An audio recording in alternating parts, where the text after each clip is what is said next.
त्यापेक्षा कितीतरी पट माझ्याही जीवनाचा आनंदाचा क्षण आहे। गेली कित्येक वर्ष केज विधानसभा मतदारसंघात काम करत असताना कार्यकर्ता म्हणून काम केलं। 90च्या दशकापासून 90 पासून मी राजकीय जीवनात प्रत्यक्ष उतरलो। तेव्हापासून आज तागायत बीड जिल्ह्याच्या एवढ्या संविधानिक सर्व उच्च पदावर जाण्याचा बहुमान कुणी दिला असाल तर माझ्या बीड जिल्ह्याच्या बहादर जनतेने दिला। त्यांच्या चरणी मी पहिल्यांदा नतमस्तक होतो। अंबाजोगाई नगरी या अंबानगरीचा इतिहास खूप मोठा आहे आणि खरंच भाग्य आपलं की अंबानगरीचे आपण सर्वजण नागरिक आहात। बरेच जण बोलताना म्हणतात, आता काही जण विसरले, अंबानगरी हे मराठवाड्यातलं पुणे शहर म्हणून ज्याला म्हणलं जायचं, त्या शहराची ओळख आपल्याला मराठवाड्यातलं पुणे शहर म्हणूनच पूर्ण करायची। हे काम तुमच्या आमच्या आशीर्वादाने आपल्याला करायचं। कारण प्रत्येक जण खंत व्यक्त करतो। बरेच जण वक्ते बोलताना पण काही जण खंत व्यक्त करतात की आमचा ऊसतोड मजुरांचा जिल्हा, आमचा मागासलेला जिल्हा, आमचा मराठवाड्यातलं पुणे शहर आहे, याची ओळख आमची कमी होत चालली आणि याच्यासाठी काम कुणी केलं हे सुद्धा बघणं गरजेचं आहे। गेली कित्येक वर्ष तुम्ही राजकारणात पदावर आहात, एका संविधानिक पदावर आपण काम करतो आणि आपणच भाषणात म्हणतो की आमच्या जिल्ह्याचं मागासलेपण घालवण्यासाठी आम्हाला काम करायचंय। आता मी फक्त 1 महिना झाला खासदार झालोय, 5 वर्ष म्हणणं ठीक आहे। दुसऱ्यांदा तुम्ही मला निवडून दिलं, ती ओळख जर मी तुमची पुसली नाही किंवा पुसण्यासाठी काम केलं नाही तर मला राजकारणाचं पद घ्यायची माझी लायकी नाही असं म्हणणारा मी काय। तुम्ही किती वर्ष म्हणणार आहात? आमच्या 25 वर्षाची एक पिढी ऐकती की माझ्या बीड जिल्ह्याचं मागासलेपण घालवायचं आहे। माझ्या बीड जिल्ह्याच्या शेतकरी मजुरांचा जिल्हा म्हणून जे परिचित जिल्हा आहे त्याचं आपल्याला नाव पुसायचं आहे। मग कुणी अडवलं? आजच्या या सत्कार समारंभाच्या दिवशी मी तुमचे सर्वांचे आभार मानणार आहे की तुम्ही मला माझ्यासारख्या एक सर्वसाधारण घराण्यातल्या शेतकऱ्याच्या मुलाला देशाच्या सर्व उच्च सभागृहामध्ये जाण्याचा बहुमान आणि स्वाभाविकच आहे की तुमच्या अपेक्षा माझ्याकडून थोड्या जास्तीच्या असणार आणि ते काम करण्यासाठी मी पण प्रयत्न केले पाहिजे। आज हे निवडणुकीतलं मनोगत नाही, निवडणुकीच्या अगोदरचं आश्वासन नाही, निवडून आल्याच्या नंतर तुमचं कर्तव्य काय त्याची जाणीव जर कुणी एखाद्या कार्यकर्त्याने एखाद्या नेत्याने करून दिली तर त्याचं हसत हसत स्वागत करून आपल्या कर्तव्याचं काम करणं ही आपली तुमची आमची जिम्मेदारी असं म्हणणारा मी कार्यकर्ता आहे। त्याच्यामुळे या अंबानगरीचं नाव आपल्याला रोशन करायचंय। तुमच्या ज्या ज्या अपेक्षा आहेत त्या पूर्ण करण्याचा प्रामाणिक प्रयत्न मी या बीड जिल्ह्याचा खासदार म्हणून 100% करेल आणि अंबाजोगाई नगरी ही अंबाजोगाई हे विधानसभा मतदारसंघात माझ्या जन्मापासून असल्यामुळं ह्याचाही माझी जन्मभूमी समजून मी काम करणार आहे। त्याच्यामुळे तुम्ही त्याची काळजी करू नका। अंबाजोगाईच्या बाबतीत बरेच नेते आता अंबाजोगाईच्या नादी लागले राजकारणामध्ये, पण अंबाजोगाई भल्या भल्याला कळली नाही। अंबाजोगाईची संस्कृती, अंबाजोगाईची जनता आणि अंबाजोगाईचे संस्कार अंगीकारून घेणं ज्याला जमलं त्यालाच ती अंबाजोगाई कळाली असं म्हणणारा मी कार्यकर्ता। अंबानगरी तिथे येऊन मोठे मोठे भाषण करायला कुणालाही जमल, तेच भाषण तेच आश्वासन किती दिवस आश्वासन ऐकणार। आता कुठंतरी आपल्याला काहीतरी मिळवायची आजची वेळ आहे असं म्हणणारा मी कार्यकर्ता आहे आणि अंबाजोगाईसाठी काहीतरी आपण पदरात पाडून घ्यायची ही वेळ आहे असं म्हणणारा मी कार्यकर्ता। या अंबानगरीनं माझं अगदी जोशामध्ये स्वागत केलं। यशवंतराव चव्हाण चौकापासून ती इथपर्यंत वाजत गाजत माझी वरात काढल्यासारखं मिरवणूक काढली. आयोजकाचाही संयोजकाचाही मी आभार मानणार. आमच्या तरुणाईचा हा उत्साह एवढा मोठा आहे की आता कुणीतरी बोलताना सांगितलं की बाप्पा तुमच्या आयुष्याच्या शेवटच्या श्वासापर्यंत तुम्ही ते सहन करावं का काय, असं वेगळं मानायचं होतं त्यांना, काहीतरी काम करावं. मी तर म्हणेल माझ्यापेक्षा पुढच्या पिढीने सुद्धा पाळलं पाहिजे एवढा आशीर्वाद तुम्ही सर्वांनी दिलाय. ते खरोखरच मी काल केजला पण अभूतपूर्व स्वागत केजकरांनी केलं. बीड जिल्ह्यात इथून मागे कुणाचं कोणी स्वागत केलं नसेल. फक्त जीसीबी लावून स्वागत होत नाही, त्याला माणसं लागतात आणि प्रेम करणारी माणसं लागतात आणि मनातून आलेले माणसं लागतात, ज्याच्यासाठी 1 रुपया खर्च न करता स्वतःच्या खर्चानं आलेले माणसं लागतात.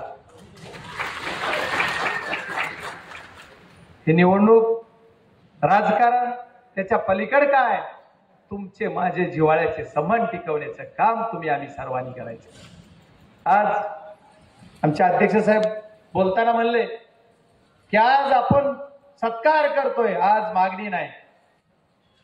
आमच्या बीड जिल्हा अंबाजोगाई नगरीला किंवा बीड जिल्ह्यातल्या संबंध प्रेम करणाऱ्या जनतेला वेळच मिळाला नाही मागायचा. त्याच्यामुळे त्यांची उत्सुकता अशी आहे की आपण जरी सांगितलं की एवढं होऊ द्या मी पुन्हा सत्कार घेतो, तरी नाही, आमचा अगोदर सत्कार. म्हणजे एवढ्या मनातून प्रेम तुमचं आहे की या प्रेमाला सलोट केला पाहिजे. खरोखर माझ्या विजयाचं श्रेय मी बीड जिल्ह्यातल्या संबंध जनतेला दिलं आणि ते आहेच. ज्या ज्या गोष्टीचं प्रत्येक वेळेस पुनरुच्चार करण्यापेक्षा ज्या ज्या माणसाने, ज्या ज्या व्यक्तीने या बीड जिल्ह्यातल्या माझ्या मतदारांनी ज्यांनी माझ्यावर प्रेम करून मला मतदान रूपी आशीर्वाद दिला त्यांचाही मी खासदार आहे. आणि आज ज्या जनतेने मला मतदान केलं नाही त्यांचाही खासदार मीच आहे. त्याच्यामुळे आज माझी जिम्मेदारी तुमच्यासाठी जेवढी आहे तेवढीच ज्यांनी मतदान केलं नाही त्यांच्यासाठी सुद्धा आहे. त्याच्यामुळं सर्व जाती धर्माच्या, सर्व पंथाच्या, सर्व जनतेने मला मतदान रूपी आशीर्वाद दिलाय. ज्यांनी कुणी मतदान केलं नसल त्यांच्या मनातून मतदान करण्याची इच्छा होती, पण कुठंतरी अडचण होती असं आपण समजू. आता बोलताना काही जण बोलता बोलता म्हणले कॅल्क्युलेशन सांगताना तुम्ही लाखानं आलात, तुम्ही 61,000 आलात, तुम्ही काय 2 लाखानं आलात, कुठलं बोगस. हे सर्व काही झालं नसतं तर मी काय लाखानं 2 लाख मतांनी निवडून आला असतो फरकाने. बरोबर आहे. काय झालं असतो, काय झालं असतो. आता काय झालंय, मग ज्यांनी ज्यांनी केलं पाप त्यांना करू देत ना. तुम्हाला मी काय पाहिजे होतो, झालो का नाही, मग जे झालं. त्याच्यामुळं ज्यांनी ज्यांनी केलेलं पाप आहे ते फेडणारच विधानसभेला, त्याची काळजी करू नका. कारण हे गरज लोकशाही नावाची चीज बीड जिल्ह्यातून हद्दपार करायचं काम या पालकमंत्री टीमनं केलेलं आहे. त्याच्यामुळे त्यांना हद्दपार करायचं काम तुमचं आमचं आता आहे. मी खूप वेळेस सांगतोय जरा दमानं घ्या, जरा धीरानं घ्या, पण दमच निघा नाही. किती दिवस सांगू, माझाही संयम ढळायला. आता कुणीतरी बोलताना म्हणलं की आमचं दवाखान्याचं, आमचं MSCBचं, आमचं पोलीस यंत्रणा, आता काय करणार. जरा दम काढा, जरा थोडं. 60 दिवस कळसोसा, 14 वर्ष वनवास जसा रामाने भोगला तसा तुम्ही आता 60 दिवस दम काढा.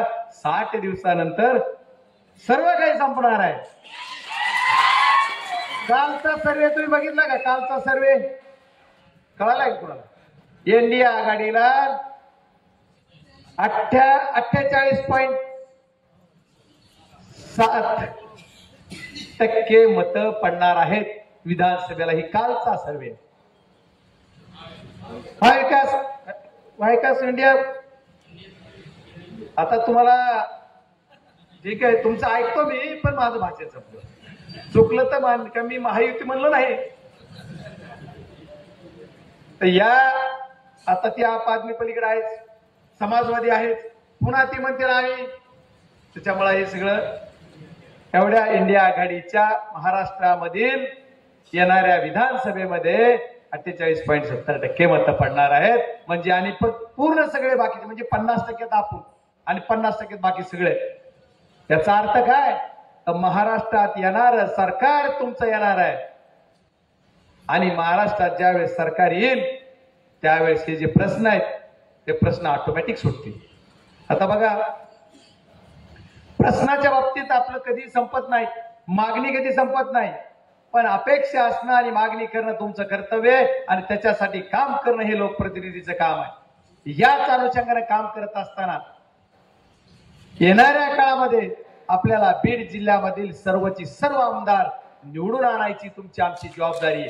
तर या सत्कार ज्या अर्थानं तुम्ही करताय, या सत्काराचं उत्तर काय आहे, तर येणाऱ्या काळात तुम्हाला इथला आमदार आपल्या विचाराचा करायचा आहे आणि त्याच्यासाठी तुम्ही सर्वांनी प्रयत्न करायचा आहे. एवढंच नाही तर ज्या पद्धतीने यावेळेस पाहुणे रावळे मित्र कंपनी जिथं जिथं असेल तिथं तिथं तुम्ही फोन करत होता, जात होतात की बीड जिल्ह्याचा खासदार मी होणार आहे, असं प्रत्येक जणाला वाटत होतं आणि प्रत्येक जण म्हणत होता. तसं पुढच्या काळात तुम्ही सांगायचं की विधानसभेचा आमदार महाविकास आघाडी असता इंडिया आघाडीचा जो कोणी उमेदवार असेल त्या उमेदवारात हा उमेदवार म्हणजे कोणत्याही पक्षाचा, कुठला एखादी काँग्रेसला जागा असेल, शिवसेनेला असेल, इतर राष्ट्रवादीला असेल, समजा या ह्याच्यात की हा उमेदवार आम्हाला निवडून आणायचा आहे, त्याच्यासाठी तुम्ही मदत करा, अशी सर्वांना तुम्ही इथून पुढच्या काळात काम करायचंय आणि तुम्ही कराल अशी अपेक्षा तुमच्याकडून करतो. आज तुम्ही मला देताय पण मी तुमच्याकडून मागणी करतोय. तुम्ही मला निवेदनाची मागणी देताय, निवेदनाची मागणी मला मान्य आहे, पण माझी एवढी मागणी तुम्ही पार पाडा तर खऱ्या अर्थाने या सत्कार रूपी प्रेमाचं कौतुक मी तुमचं करेल. कारण पुढच्या काळात काम करताना आता बऱ्याच जणांनी सांगितलं असं एखादं स्टेज नाही की ज्या स्टेजवर आदरणीय आमचे साठे साहेब बुटेनाथ तलाव काढत नाहीत. आता इथं काय आहे, आज मी बुटेनाथ तलाव आहे सोडीतच नाही कधी. एकदाचा विषय त्याच्यावर पडदा पाडू आणि येणाऱ्या काळामध्ये लवकरात लवकर ती बुटेनाथ तलाव आपण पूर्ण करू. आपल्याला एकदाचा विषय, या तळमळ किती आहे, मला बोलायचा उद्देश असा आहे की साठे साहेबाची अंबाजोगाईविषयी तळमळ किती आहे की प्रत्येक स्टेजवर ती मागणी करतात आणि त्या मागणीतून पण जिथं जिथं ते व्हायला पाहिजे तर झालेच पाहिजे. आज त्याच्यासाठी प्रामाणिक प्रयत्न मी लवकरात लवकर करणार आहे. कारण माझं म्हणणंच आहे की केज विधानसभा मतदारसंघाची एक असा मतदारसंघ आहे की ज्याला घासून बी गेली नाही रेल्वे आपली. मग सगळं तुमचं होतं, आमच्या मतदारसंघाला अशी घासून तरी 10 रुपया तरी घाटावर चढवली अशी आम्ही म्हणलं असतं चढली आमच्याकडे, पण नाही. त्याच्यामुळं कुठून ना कुठून राहिलेला जी आपला विधानसभा मतदारसंघ आहे याच्यासाठी आपल्याला रेल्वेसाठी काम करणं तुमची आमची सर्वांची जबाबदारी आहे. सरकार आपलं नसलं तरी आता जसा मी खासदार तुमचा सर्वांचा आहे तसं मायबाप केंद्रातलं सरकार सुद्धा बीड जिल्ह्यातल्या देशातल्या सर्व जनतेचं सरकार आहे आणि मी त्या सरकारमध्ये एक सदस्य खासदार म्हणून आहे. सरकारचा घटक पक्षाचा जरी नसलो तरी तिथं खासदार म्हणून मी आहे. त्याच्यामुळे कुठलं सरकार असू द्या, कुणाकडून कसं काम करायचं ते मला नक्की कळतंय. त्याच्यामुळे काही काळजी करू नका. माझ्या पहिल्याच्या अधिवेशनात सगळ्याला भेटून आलोय पाठ थापटून घेऊन. माझे पाठ थापटिले नाही त्याने, बीड जिल्ह्यातल्या सर्व जनतेचे पाठ त्याने थापटले. कसं वाटत असेल हो? जेव्हा मी कुणाला भेटून निवेदन देऊन येतो त्याचा फोटो तुम्हाला बघायला मिळतो त्यावेळेस कसं वाटत असेल जरा विचार करा. सहनच होईना. अरे एखाद्या गरीबाचं लेकरू खासदार झालं तर बिघडलंय कुठं? काय झालं? झालंय ना. आता मी परवाही म्हणलो आता काय होणार आहे का बदल? आता काय आटा पिटा केला, आपटीलं आदळलं मोडलं तोडलं काही पोस्ट टाकल्या काय होणार आहे का बदल? ती निकाल लागेपर्यंत 4 तारखेला संध्याकाळी 10 वाजेपर्यंत शक्य होतं. 11 दिला ना, 10 पर्यंत शक्य होतं. तुम्हाला जेवढं करायचं तेवढं तुम्ही केलं. आम्ही काय केलं? अरे काय नाही केलं? पोलीस यंत्रणेला सुद्धा छातीवर हात ठेवून विचारा काय काय नाही केलं. एवढंच नाही तर खोट्या गुन्ह्यात बजरंग सोनवणेला इलेक्शन मध्ये अडकावा ही सुद्धा आदेश दिला. बोललो नाही आतापर्यंत. अरे तुम्ही काही जरी केलं तरी शक्य होत नाही. असंच पाप याच प्रक्रियेत मागे एकदा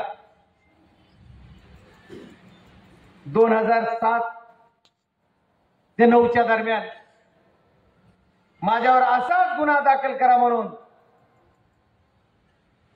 एक एपीआय होते इसवडगाव सर्कलला. त्या इसवडगाव एपीआयला रात्री 2 वाजेपासून ते पहाटे 4:30 वाजेपर्यंत शिव्या दिल्या जात होत्या की तू त्याच्यावर गुन्हा दाखल कर.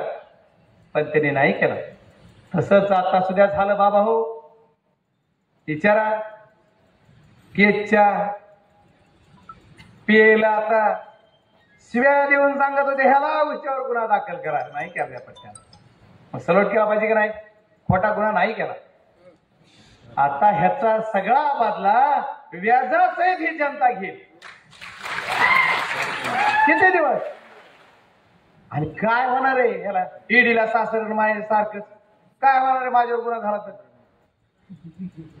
काय मध्ये मी तर सांगून आलतो. समोर सांगितलं होतं. तुमच्या समोर जाहीर सांगतो. माध्यम सुद्धा इथं आहे. मी ज्या दिवशी बाहेर निघालो 16 मार्च 2024 ला संध्याकाळी 7 वाजता बाहेर निघालो बंगल्याच्या देवगिरी. त्या दिवशी सांगून आलतो की मी जेलमध्ये जाईल पण निवडणूकच लढणार. काय करणार तुम्ही याच्यापेक्षा? आता काय काय बोललं चाललंय, काय काय केलं चाललंय का? आज विकासावर बोला. ज्यांनी ज्यांनी विकास करा.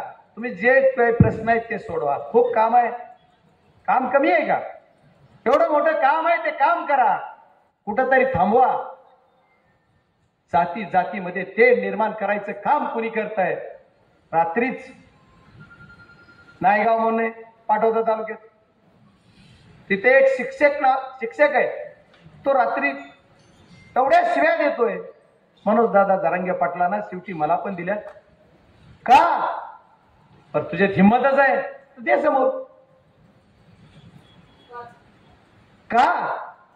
हे कोण करताय आणि याला पाठीमागे घालायचं काम कोण करताय? ते चालणार नाही. माझी पोलीस यंत्रणेला सुद्धा ही विनंती आहे.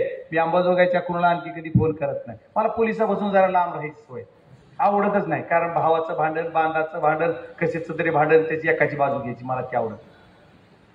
पण तुम्ही पोलीस यंत्रणा सुद्धा प्रशासकीय यंत्रणा अशा पद्धतीने वागा. कारण बीड जिल्ह्यामध्ये आता खासदार मी झालोय. अर्ध्या सत्तेचा मालक मी आहे. त्याच्यामुळे तुम्ही चिंता करू नका. तुम्ही सुद्धा चांगल्या पद्धतीनं आणि चांगल्या विचारानं वागा. कुणालाही तुम्ही ज्यावेळेस पदावून बाहेर याल, खुर्चीहून बाहेर याल, त्यावेळेस तुम्ही सुद्धा कुणाचा तरी मुलगा आहात. तुम्ही त्यावेळेस कधी कुणाचा तरी पती आहात. तुम्ही कुणाचा तरी पत्नी आहात. तुम्ही पदावर आहात तोपर्यंत वेगळं आहे. त्याच्यानंतर बाहेर आला तर तुम्ही सुद्धा आम आदमी, आम पार्टी, आम काय आम जनता. त्यावेळेस तुमच्यावर जर एखादा खोटा गुन्हा कुणी केला आणि तुम्हाला जर त्याची फेड आली तर पुन्हा वाईट वाटू देऊ नका.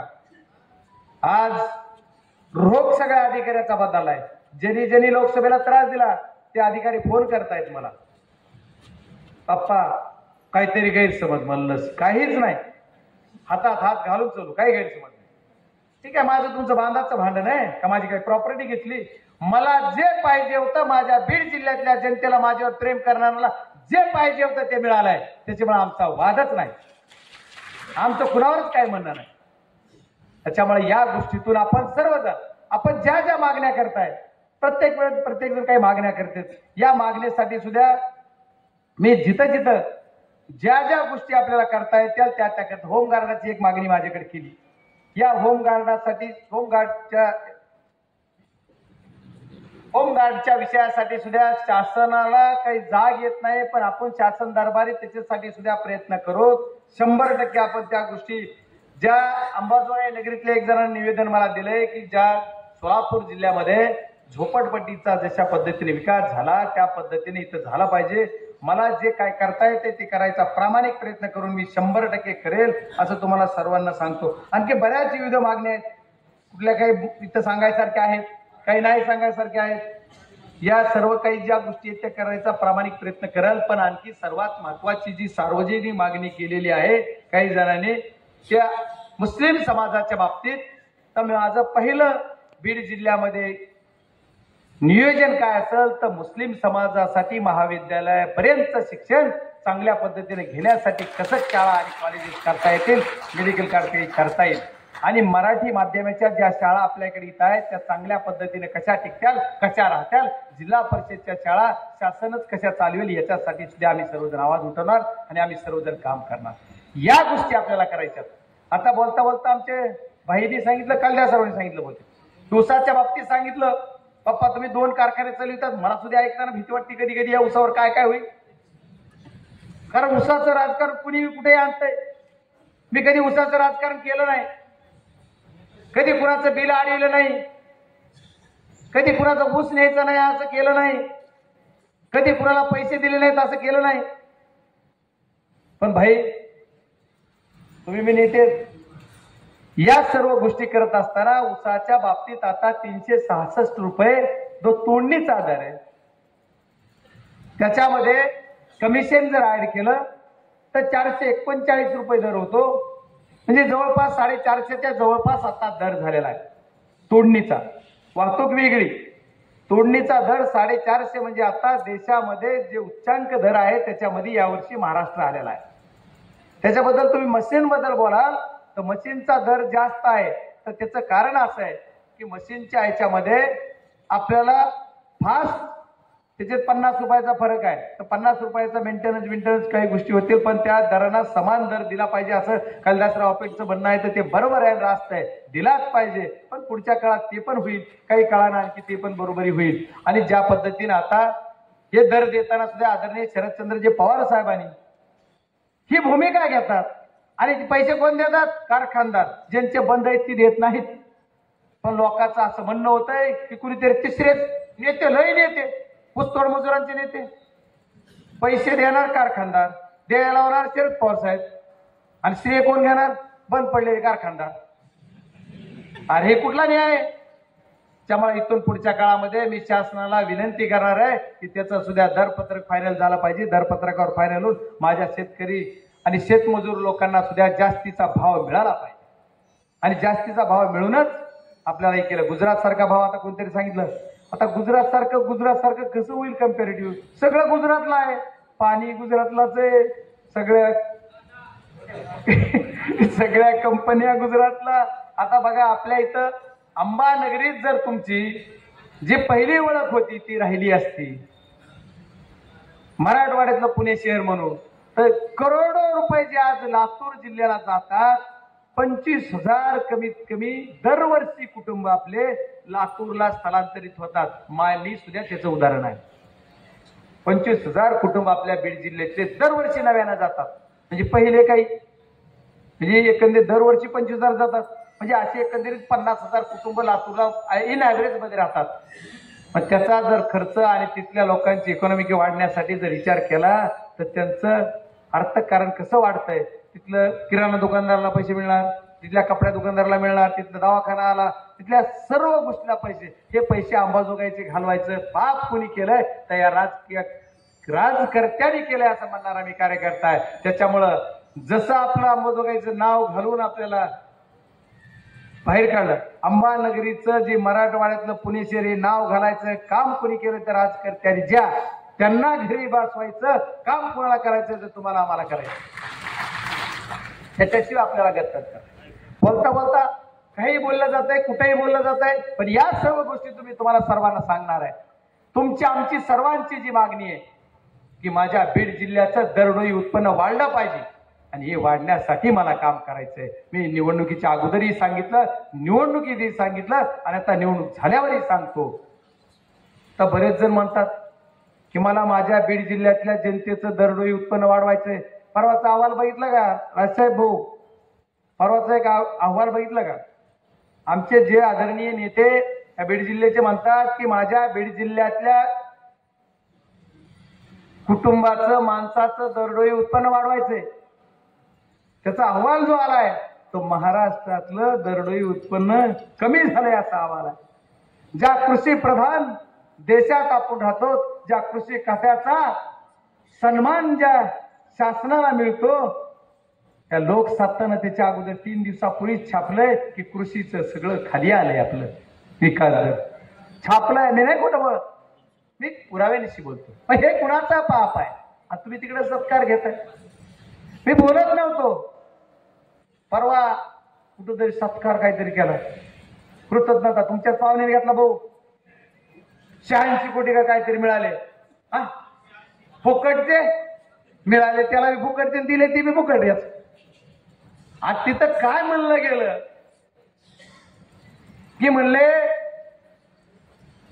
साखर कारखान्यात काटा मारून पैसे कमवतात आणि इलेक्शनला खर्चितात. ही अवलाद आमची नाही. बरं, जर आम्ही तसे होतो, आम्ही जर काटा मारणारे कारखानदार आहोत, तर आदरणीय पालकमंत्री महोदय, तुम्ही लय वेळेस आरोग्य बोलला, तो वयानं कमी आहात, उंचीनं लहान आहात, पदानं बी माझ्यापेक्षा लय आता मोठी नाहीत. तरी तुम्ही बोललात की मी काटा मारतो. आणि जर मी काटा मारतो तर तुमच्या स्वतःच्या नावावर तुमच्या स्वतःच्या शेतातला ऊस माझ्या कारखान्याला एकदा नाही तर 3दा का दिला? का दिला? तुम्हाला लयच काटा काटा काटा काटा करील मायबाप जनता. लय काट्यावर जाऊ नका. तुम्हाला मी विरोधात बोला हीच तुमची खुमखुमी आहे काय? ठीक आहे, तसं करू. घाबरत आहे असं वाटतंय की तिथं नाही वाटणार तुम्हाला, ती माहिती आहे तुम्हाला. मग कशामुळं गुन्ह्या गोविंदानं चला ना, चाललंय ना. जवळ तुम्ही आहात तोवर लोकांची कामं करा. मी जवळ, मी 5 वर्षे, तुमचं संपत आलंय, माझं सुरू झालंय.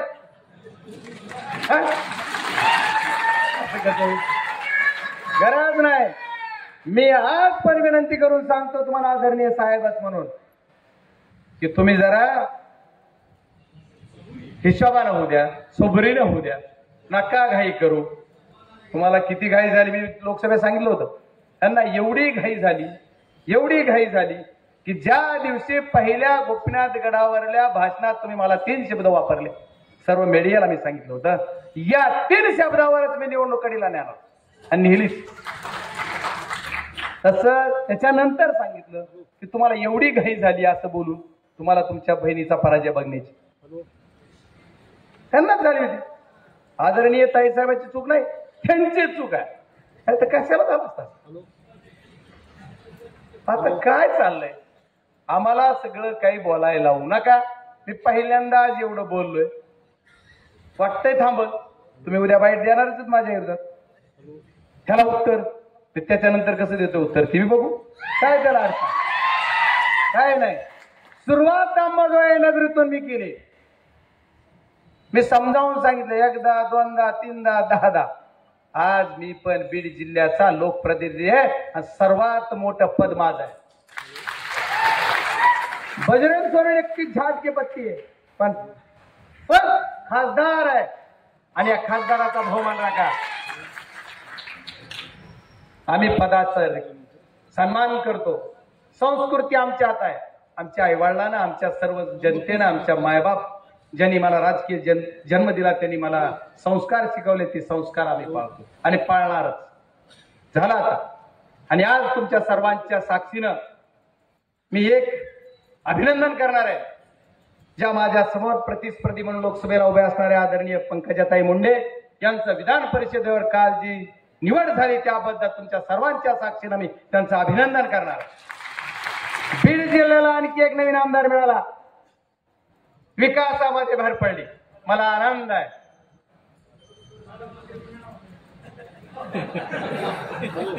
मला जेवढं करता येते तेवढं अभिनंदन मी केलं. आता पुढचं आलं त्याची वेळ तर पुढं करू. जय मोठं आपल्या काय, तुम्ही नेतेच आहात, तुमचं अभिनंदन करायला काय कमी पण आहे? माझ्या वतीनं माझ्या बीड जिल्ह्यातल्या जनतेच्या वतीनं सुद्धा मी तुमचं अभिनंदन करतो, माझ्या पक्षाच्या वतीनं सुद्धा मी तुमचं अभिनंदन करतो.